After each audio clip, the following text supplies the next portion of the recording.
Hi, I'm Jay from Johnson City. Every time I walked into Lowe's, can I help you? And that's inviting. So my art is equal parts welcoming and contagious because of its bold and bright colors.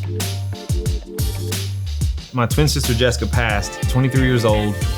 When that happened, my soul took such a hit. So I want people to see my work and understand like this is an invitation to get lost in it. Even for a second, I tapped the inner child between the ears that's never left. Even for a second, you forgot to be an adult. If you just said, I'm a kid, I can enjoy this.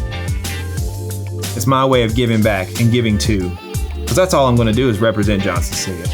And I'll always reach back and say how thankful I am to be a part of Johnson City, but also I'd like that back. Like, hey, we appreciate you staying here and creating here and motivating here.